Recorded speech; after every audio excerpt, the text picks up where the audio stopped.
Nino Abanit alongside Coach Paul Oben. That was quick. Quick break. Again, basketball na tayo ulit. 59-58, a 1-point lead now for Zamboanga Valientes as Ogana, when in doubt, shoot. Timely shots for Uganda, no? Opening the quarter for them. Big three-pointer kagad. And this is their first lead so far, Nino, this second half. That's his first time na nilang makalamang dito. The 2-point lead, Mike Tolomia. With a strong pass, but nice catch by Linganay. Here comes Vic Manuel, miss. Rebound secured by the Fighting Maroons. It's Puyos now. Goes to the other side. Miguel Iniguez misses. It should have been a one more pass there as Di Maculangan open on that wing. Demoses. Didiskarte dito itong Zamboanga Valientes. Sinanap si Tolomia. Binigyan naman kay Linganay. Tolomia. Dumiskarte. 4 seconds to shoot. Are they aware? Demoses. Ito, 24-second shot clock violation. Another good defense now. 2 straight defense for UP Fighting Maroons.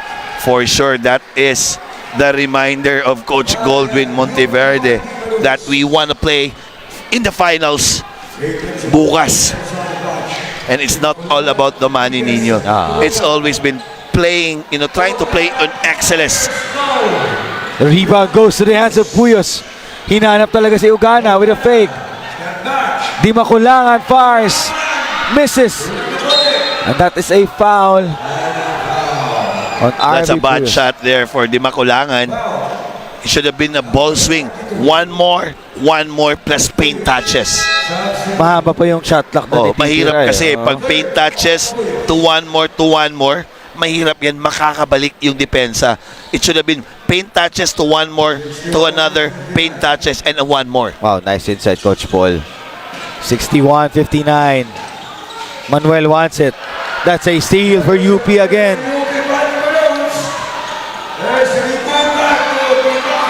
Di Maculangan overcooks that drive. Alter thought that it's his pass, but it was through Di Maculangan. Linganay. Totolomia. Vic Manuel. 5 to shoot. That's a turnover. A substitution here. Jacob Baila checks in for Di Maculangan. At ngayon naman, may report tayo coming from Sarah Turchman. Yes, Coach Paul and Nino from Zamboanga Valientes head coach RJ Agamino said most of their points come in transitions and play at their own pace. If they want to win, all out dapat ang effort at masyadong mabait sa previous quarters, kaya dapat be more physical and be wise with the fouls. Also, be disciplined on defense. Pag nagawa lahat ng to, malaki ang chance na makapag back-to-back champions dito sa ligang to. Back to you, Coach Paul and Nino. Thank you so much, Sarah. At yun nga, yung kanilang kailangan dito, no? To get what they want, yung back-to-back champions. Of course, but they need to win this first to play bukas for the finals against the San Beda Red Lions. Wow, Titay. Malik Diouf to Linganay. Tolomia didiskarte. Hinanap si Vic Manuel. Fake. 2 seconds left. Short and out of bounds for the Fighting Maroons.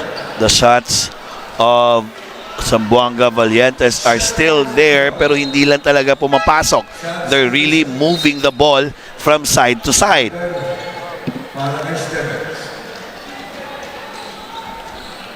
Still 7 minutes and 4. Still anybody's ball game, Nino. Gani Stevens comes back now for Sean Alter. Malik Diouf. Alain Bulanadi also nagbabalik. Bulanadi Mintes.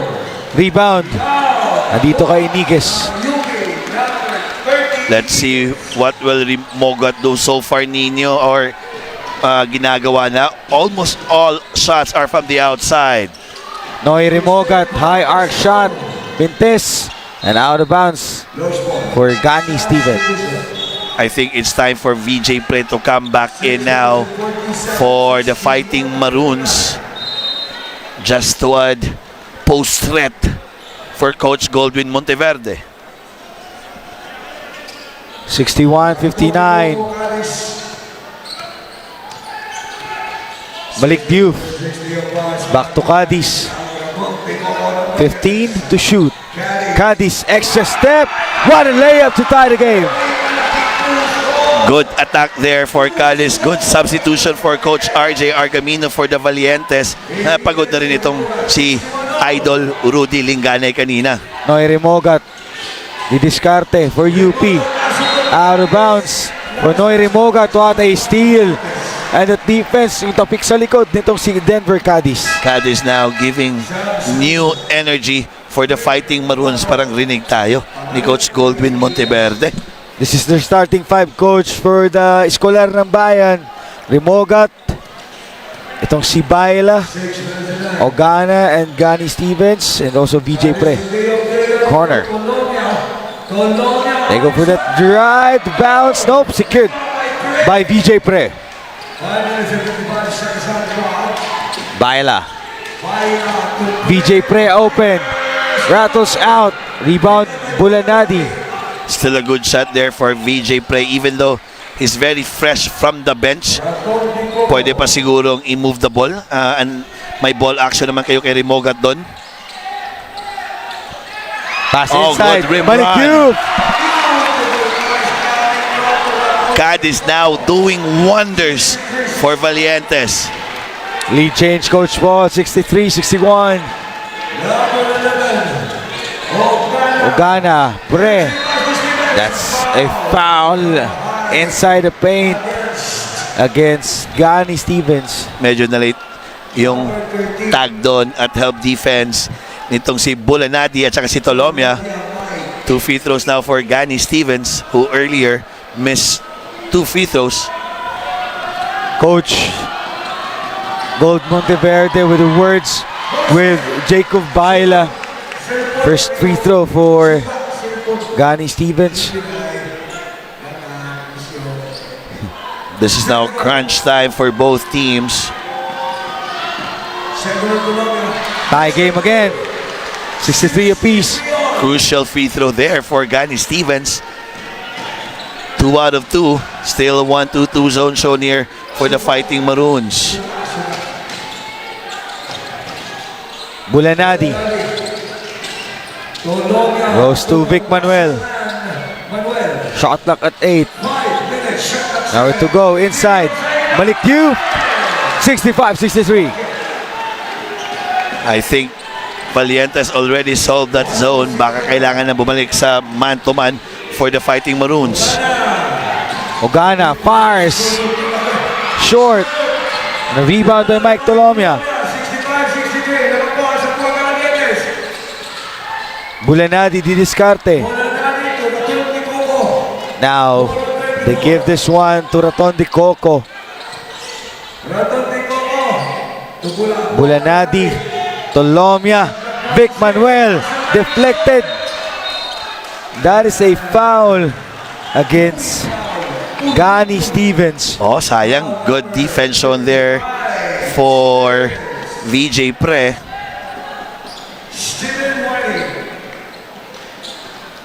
14 seconds on the shot clock for the Valientes. Up by 2 points. Bulanadi fires. Short one. Baila with a big rebound. Remogat tatakbo. Noy Remogat gives to Gani Stevens. It's so hard to read Remogat. You don't know if titira niya ba, ipapasa niya ba. Trente, Always very deceptive every time he drives on the shaded area. 3:55. Wala na pong 4 na minuto dito.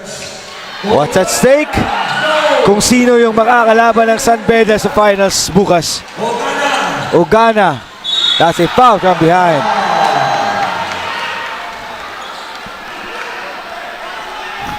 Gusto i-challenge agad na naman ni Coach RJ. Yung sabi ko sa'yo kanina, kung ngayon pa niya ginamit, pwede. Pero walang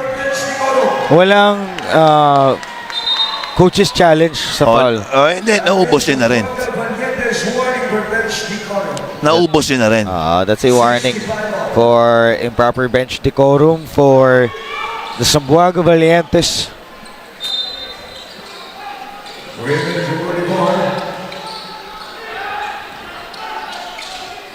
Rimogat against Cadiz.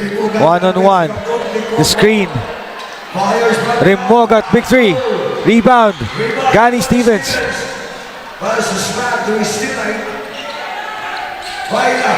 Baila. Almost a turnover. Gani Stevens. Can't get it. Rebound. Andito si UP. At the line. That is good for Russell Ogana. Iba talaga yung nabibigay sa Juninho after hitting that game-winning shot kahapon. He's very confident now from his outside shot. Ma-3 points ba yan o ma-perimeter? 2-point lead for UP. Manuel. Shot clock expiring here. Mike Diouf. Denied.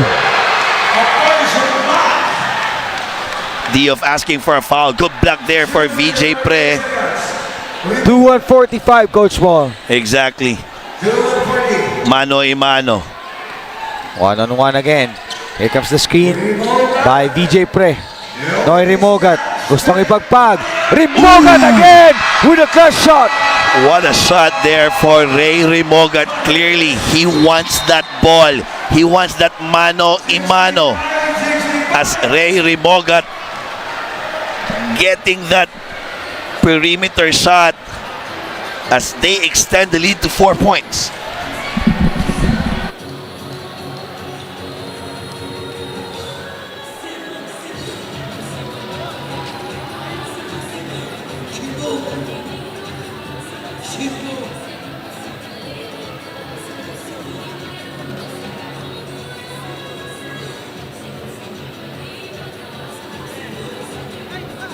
Zamboanga 69-65, 4 by UP Fighting Maroons over Zamboanga Valientes. 2 minutes and 22 remains in the final quarter. Back to the Lowe's. Warning.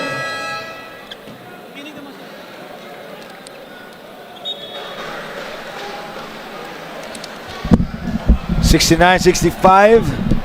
And Coach Paul, eto, pasalamatan natin si Kuya Hope Francisco at yung kanyang pamilya. And also to all the SRB, Scouts, Royal, Brotherhood, Sigma, Zeta from Ipil, Sibugay Chapter. Oo, again, magandang gabi sa inyo. Salamat pagsuporta. 2 minutes, 32 seconds left. Basketball tayo. Still a 1-2-2 zone here. Shown for Valientes or for the Fighting Maroons. UP fight. Itong nakikita natin sa mga comments natin. But yung fans na Zamboanga Valientes, buhay pa rin po dito. 2 minutes left. Naton de Coco drives. Denied, but there's a foul on Gani Stevens. Good sell there for Cadiz against a bigger defender, itong Gani Stevens. Yun lang, masakit yun. That is his 5th personal foul. Yun lang. Ang sakit.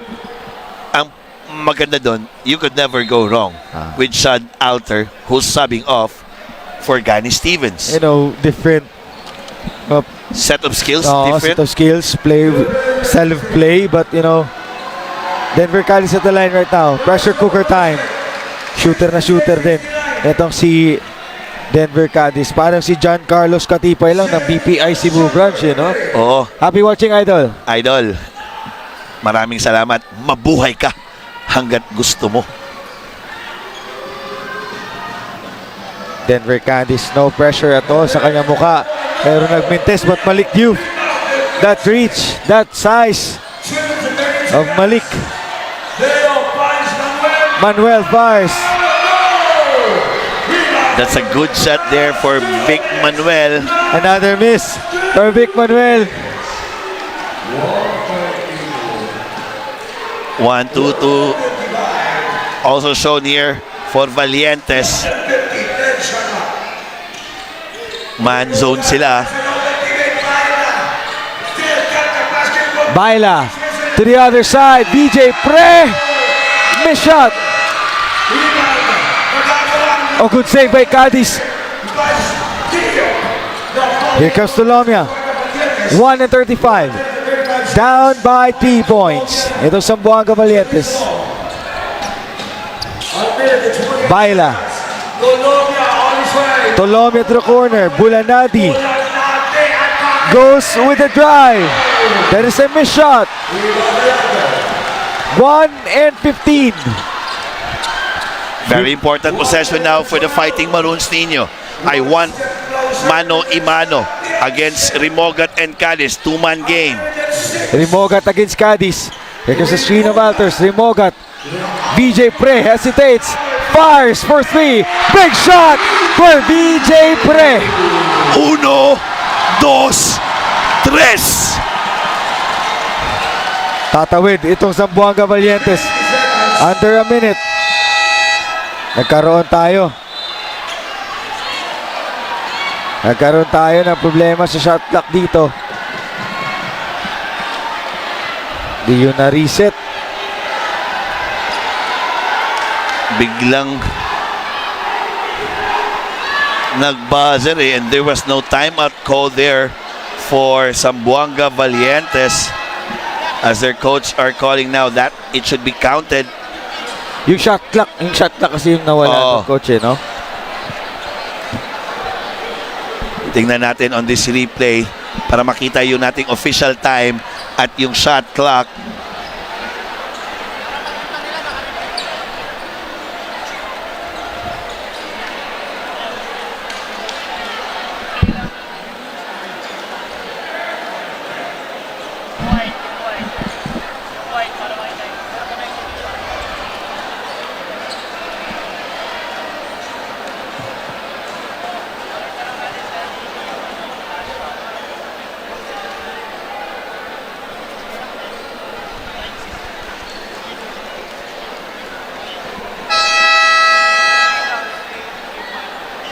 Alright, on our screen, Zamboanga Valientes down here by 6 points. UP with 72 against 66, 55.5 seconds left.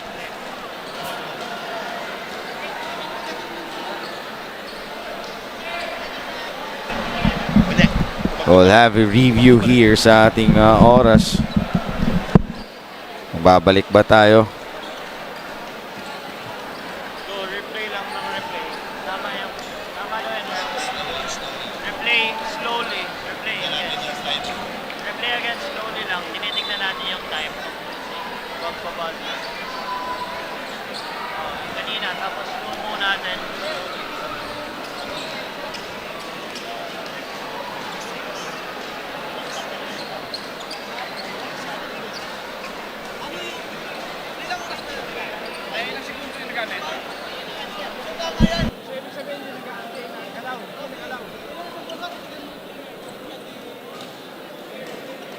So ito nga, right after the review.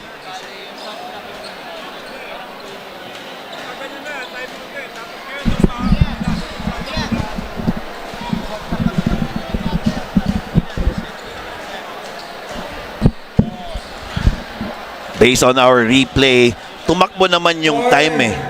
It's just that yung shot clock hindi nag-reset. Zamboanga Valientes and a technical for bench decorum para sa Zamboanga.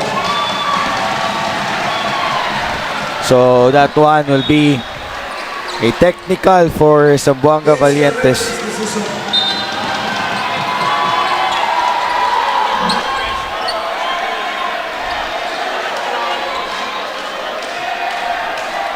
And there was a technical foul for bench decorum called for Valientes. Tumakbo naman yung oras eh. It's just a matter of yung shot clock hindi nag-reset.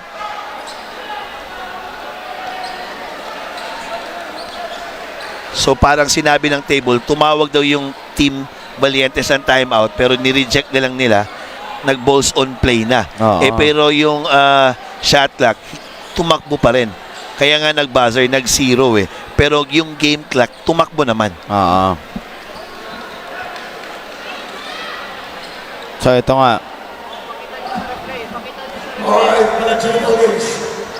So it ended up with a free throw for UP, coach, because of that improper bench decorum technical for them. Yes, exactly.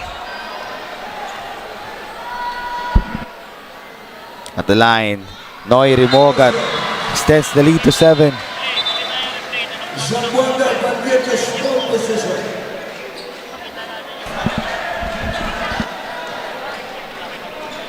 Once again, what's at stake here? The winner of this ball game will face San Beda. 7-point lead. Cadiz to the corner. Bulanadi fires. Can't get it.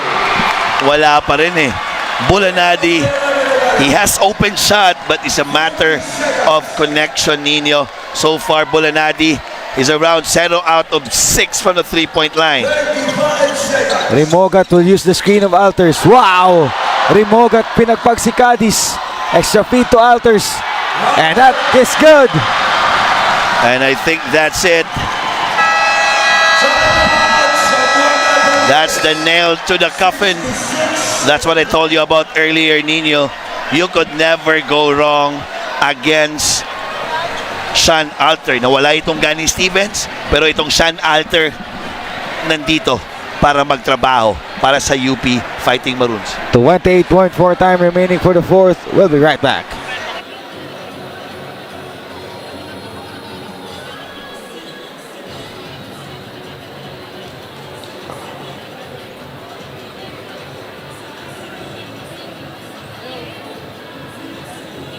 All right, goes the play.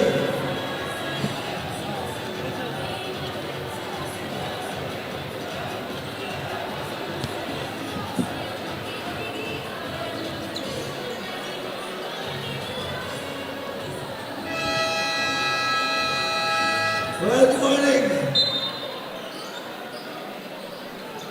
28.4 seconds left. A 9-point lead for the UP Fighting Maroons, Nino. Parang klaro na, kasado na ang ating finals bukas. It will be San Beda Red Lions, Wow Titay versus Escolar ng Bayan.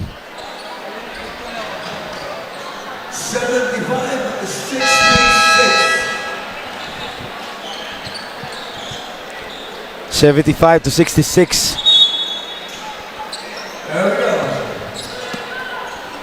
Cadiz. So ito nga, that's a sportsmanship for the Zamboanga Valientes. They will face municipality of Alicia X Wellick For the for battle, the battle of third. and it's UP against San Beda in the finals. What a game. The game was won on that last 4 minutes of the game. Kung sino yung nakakashoot as VJ Pre, yun yung pagsabi natin kanina ninyo, no? Baka kailangan na ni Coach Goldwyn ibalik itong VJ Pre that give them this win. But Ray Rimogat has been the most unselfish leader for the Fighting Maroons, and we're just getting ready for him to be interviewed for our best player of the game.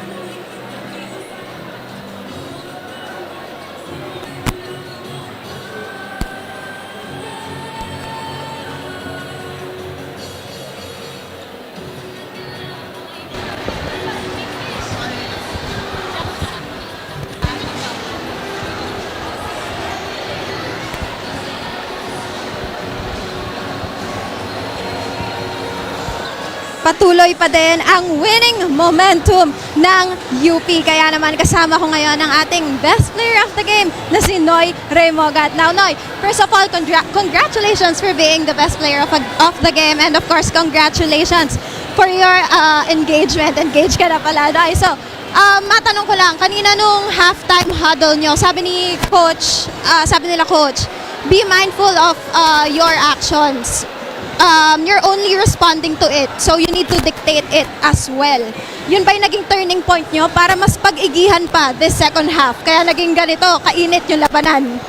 Siguro, yun din talaga yung naging rason ba't kami nakalaro ng ganito sa second half. And naniniwala kasi ako sa sinasabi lagi ni Coach Gold sa amin na always build good habits. And ngayon, nagagawa namin yun sa laro na to. And thankful kami kay Lord na nakuha namin yung panalo.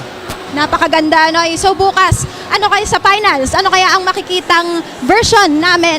Anong makikita ang UP version naman ang laro bukas galing sa inyo? Siguro mas more on chemistry pa kasi alam naman natin bago yung team namin, puro bago yung player. So mas pagtitibayan namin at pag-iigihan namin yung chemistry namin. Maraming salamat, Noy, and congratulations again for being the best player of the game. Balik sa inyo, Coach Paul and Nino.